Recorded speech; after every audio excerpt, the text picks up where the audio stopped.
लोकसभा चुनाव के बीतने के बाद अब एक बार बिहार में फिर से चुनाव की सुगबुगाहट शुरू हो चुकी है और वो चुनाव है बिहार विधानसभा का। चूंकि काफी महत्वपूर्ण माना जा रहा है इस बार का विधानसभा चुनाव, इसलिए क्योंकि जिस तरीके से जनता दल यूनाइटेड, हालांकि जनता दल यूनाइटेड का अलायंस जो है कि काफी मजबूत माना जा रहा है भारतीय जनता पार्टी को लेकर के, लेकिन अभी जो अटकलें लगाई जा रही हैं ये बताया जा रहा है कि हो सकता है तो नीतीश कुमार एक बार फिर से पलटी मार जाए। हालांकि इसमें किसी तरह का सत्यता नजर नहीं आ रहा है, इसलिए कि कोई पुष्टि नहीं हो रही है, लेकिन सवाल ये उठता है कि आखिर कुछ तो है जो अंदरूनी तौर पे जो उबलता है वो बाहर निकल करके आ जा रहा है।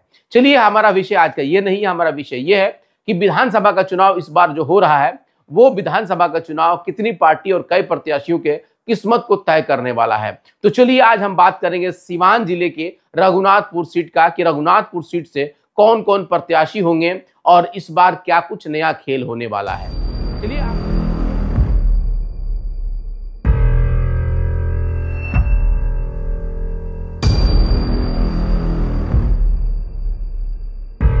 आपका स्वागत है यस 24 न्यूज के इस खास कार्यक्रम में और मेरा नाम कौसर अली हुआ। देखिए, रघुनाथपुर सीट चूंकि वर्तमान में वहां पे हरिशंकर यादव चूंकि राष्ट्रीय जनता दल के विधायक हैं और दूसरी बार उन्होंने चुनाव जीता, दूसरी बार चुनाव जीतने के बाद वो विधायक बने हैं। कहा जाता है कि हिना साहब के वो सबसे विश्वसनीय नेताओं में से उनका एक माना जाता है और यही वजह है कि दोबारा हिना साहब ने उनको चांस दिया, जिता करके उनको विधानसभा भेजी। लेकिन इस बार का खेला कुछ अलग नजर आ रहा है। आपने देखा कि किस तरीके से लोकसभा का जो चुनाव हुआ उस चुनाव में हिना साहब निर्दलीय लड़ी थी, यानी कि इंडिपेंडेंट प्रत्याशी थी। वो राष्ट्रीय जनता दल का अलग टिकट था, यानी कि उस टिकट पे जो है कि अवध बिहारी चौधरी जो सीवान सदर के विधायक हैं वो चुनाव लड़े थे और हिना साहब इंडिपेंडेंट चुनाव लड़ी थी। हालांकि कई तरह के नाटकीय मामला देखने को मिला, कई घटनाक्रम भी हुए जिसमें यह भी आरोप लगाया गया था कि जिन जिन लोगों को इन्होंने सपोर्ट किया उनमें से कोई इनका साथ नहीं दिया, जिसमें से हरिशंकर यादव का भी नाम आ रहा था, विनोद जायसवाल का भी नाम आ रहा था और उसके बाद जो बढ़िया के विधायक हैं बच्चा पांडे उनका भी नाम आ रहा था। हालांकि इसमें कितना कुछ सत्यता है ये तो बात की बातें हैं, लेकिन जितनी हवाएं चल रही थी, जो बातें चल रही थी, जो चर्चाएं चल रही थी, उन चर्चाओं के अनुसार इस बात को किया जा रहा है। अब जो माहौल बन रहा है, खास करके जो लोकसभा का चुनाव, यानी कि ना हिना साहब जीत पाई और ना राष्ट्रीय जनता दल के प्रत्याशी अवध बिहारी जीत पाए। इस बात से अंदाजा ये लग गया था कि इस बार जो विधानसभा का चुनाव होगा उस विधानसभा के चुनाव में राष्ट्रीय जनता दल को काफी ये चुनाव भारी पड़ने वाला है। हालांकि जिस तरह से उसका अपना एक समीकरण होता था वो समीकरण बिल्कुल बिखरता हुआ नजर आया और लोकसभा में सिर्फ 4 सीटों पर सिमट करके यानी कि महागठबंधन रह गया। अब उसके बाद यानी कि राष्ट्रीय जनता दल रह गया। अब राष्ट्रीय जनता दल के सामने जो सबसे बड़ा चुनौती है वो ये कि माइनॉरिटी वोट को किस तरीके से एकजुट कर पाए और वो अपने पाले में वोट में बदल पाए। इसको लेकर के जो रस्साकशी चल रही थी, खास करके हिना साहब यानी कि शहाबुद्दीन साहब के परिवार से, उस परिवार की रस्साकशी को कम करने का प्रयास किया गया और बीच में ये खबरें आई कि जो सिवान से एमएलसी हैं विनोद जायसवाल, उनके आवाज पे हिना साहब, ओसामा साहब, लालू प्रसाद यादव, तेजस्वी यादव और खुद विनोद जायसवाल भी बैठे हुए थे। चर्चाएं हुई, बातें हुई और उन बातों में क्या कुछ निकला अभी तक इसकी पुष्टि किसी ने नहीं किया, लेकिन ये बात जरूर सामने आ गया कि अब देर सवेर जो है कि हिना साहब और ओसामा साहब पार्टी को फिर से वो लोग ज्वाइन कर लेंगे, पार्टी में चले जाएंगे।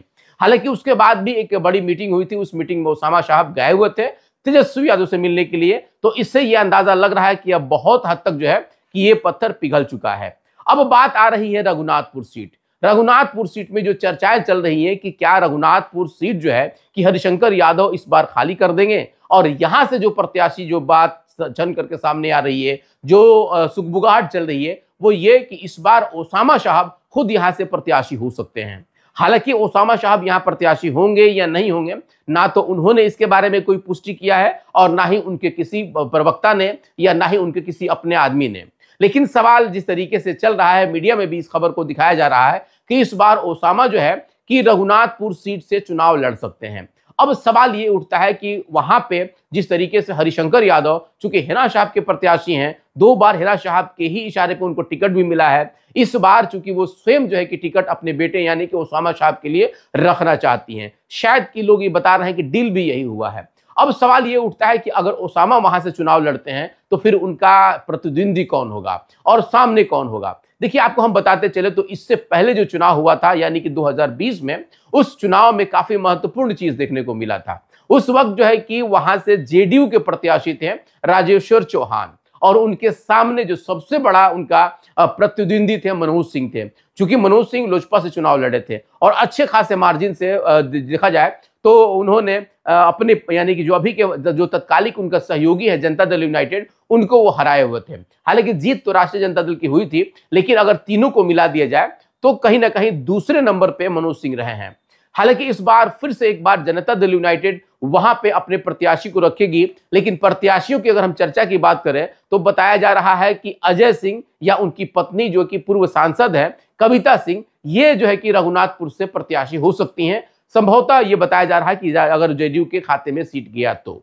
अब वहीं हम बात कर ले रहे हैं जो एमएलसी के प्रत्याशी रहे हैं, जो इंडिपेंडेंट प्रत्याशी थे रईस खान। बताया जा रहा है कि रईस खान भी चुनाव इस बार लड़ेंगे। उन्होंने खुद इस बात को कहा है और उनका भी कहीं ना कहीं रघुनाथपुर पे ही नजर है, और वो भी जो है कि रघुनाथपुर से ही प्रत्याशी होंगे, जैसा कि उन्होंने दावा भी किया है। अब सामने 3 प्रत्याशी आ गए, यानी कि राष्ट्रीय जनता दल अगर टिकट देती है, यानी कि ओसामा साहब को चुनाव लड़ाती है, तो पहला प्रत्याशी होंगे वो। जनता दल यूनाइटेड के जो हो सकता है तो अजय सिंह या उनकी पत्नी जो है कि चुनाव लड़े। हालांकि पत्नी के बारे में कम ही बताया जा रहा है, लेकिन स्वयं अजय सिंह जो है कि चुनाव लड़ सकते हैं, ये बात बताई जा रही है। तीसरा जो सबसे बड़ा बात है वो ये कि एमएलसी के पूर्व प्रत्याशी रहे रईस खान भी ताल ठोक चुके हैं और वो भी रघुनाथपुर से चुनाव लड़ेंगे। अब चौथा जो सबसे महत्वपूर्ण कड़ी इस बार बिहार में देखने को मिल रहा है जन सुराज का। तो देखिए, जन सुराज ने जो दावा किया है कि वो 243 सीटों पर चुनाव लड़ेगी, तो इस बार चूंकि रघुनाथपुर में भी अपना प्रत्याशी वो उतारेंगी। और रघुनाथपुर में जो संभवतः प्रत्याशी बताए जा रहे हैं जिनका नाम है नौशाद फारूकी। चूंकि जिस तरीके से नौशाद फारूकी के बारे में बताया जा रहा है, नौशाद फारूकी भी पहले जीरादेई से चुनाव लड़ चुके हैं, और अभी जिस तरह से तेज जो उनका नजदीकी बना हुआ है खास करके प्रशांत किशोर से, हर सभा में वो प्रशांत किशोर के बहुत करीब नजर आ रहे हैं। इस बार संभवतः उनको प्रत्याशी जो है कि रघुनाथपुर से जनसुराज बना सकती है। तो कुल मिलाकर के 4 ऐसे चेहरे सामने फिलहाल आ चुके हैं, जिन चेहरों की अगर हम बात करें तो पहला चेहरा इसमें है ओसामा साहब का, जो कि राष्ट्रीय जनता दल से प्रत्याशी हो सकते हैं। दूसरा जनता दल यूनाइटेड की बात, जहां सुगबुगाहट चल रही है, अंदरूनी तौर पर यह बात चल रही है कि अजय सिंह प्रत्याशी हो सकते हैं जनता दल यूनाइटेड से।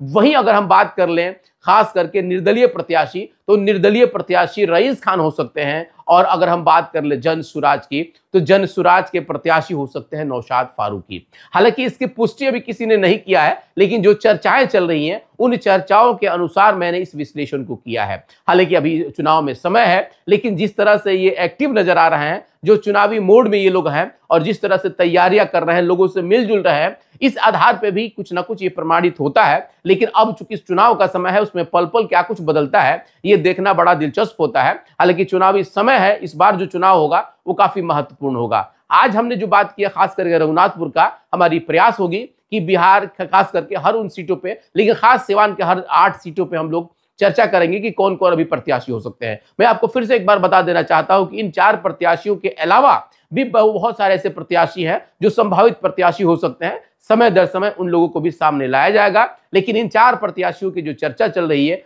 अब इन चर्चों में कितनी सत्यता है बहुत जल्द ये भी क्लियर हो जाएगा। आप देख रहे थे यस24 न्यूज। आपको ये प्रोग्राम कैसा लगा कमेंट बॉक्स में जरूर बताइएगा, और आगे की हर उस खबर के लिए हमसे जुड़े रहिए। बहुत बहुत धन्यवाद।